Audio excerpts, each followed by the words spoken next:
La quête du dieu outil. Gérard Leroy. Bien des gens pensent que la religion n'est finalement qu'une réponse à un manque, à une quête, à une angoisse. Qu'en pensez-vous?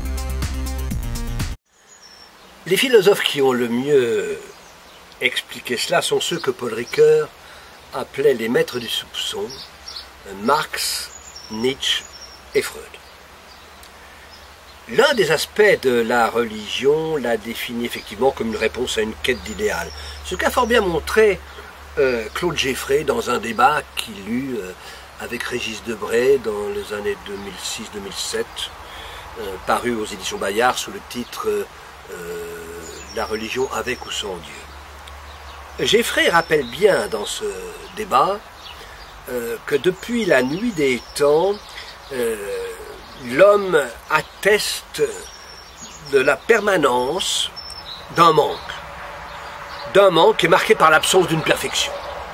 L'homme est en quête d'un idéal, il en appelle alors à un système, il en appelle à une société sans classe, à une république achevée, ou même d'ailleurs, pourquoi pas, au royaume des cieux. Et quand le religieux traduit l'incomplétude, ce mot fut un néologisme, mais maintenant il est tellement employé que je ne suis pas sûr qu'il en soit encore un.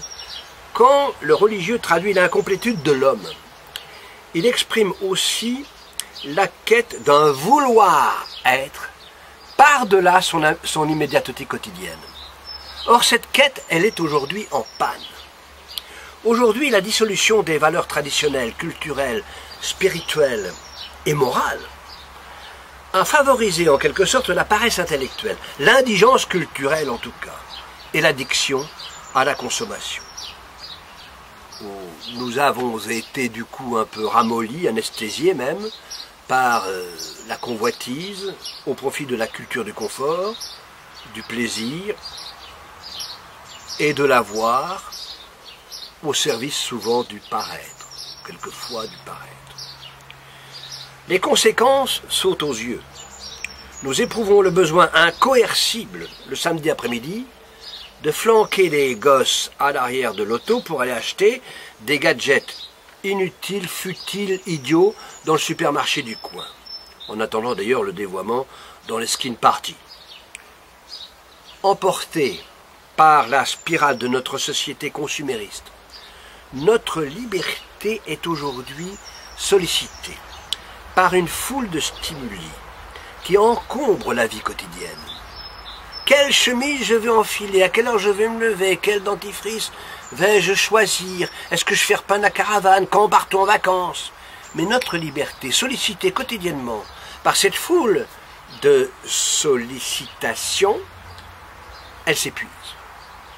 Or, quand on passe ces jours, comme on passe dans les rayons d'un grand magasin, il reste peu d'énergie à notre liberté pour se confronter à des réflexions qui débouchent sur un univers qui s'ouvre sur des questions essentielles, fondamentales, ultimes, que nous partageons tous et qui touchent à la justice, au droit, à la liberté, au devenir humain, au sens de la vie, au sens de la mort, au mystère de Dieu.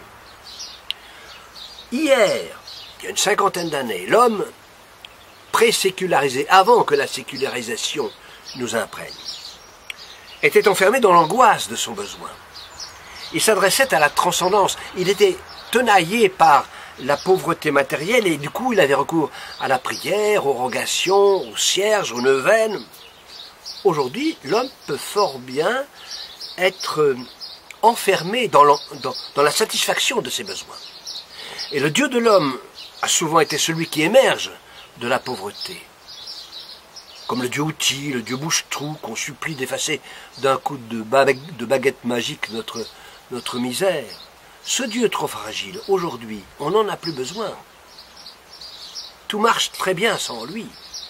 Cependant, il ne suffit pas d'avoir assouvi ses besoins autrement que par Dieu pour être incapable de désirer Dieu autrement, d'une autre façon.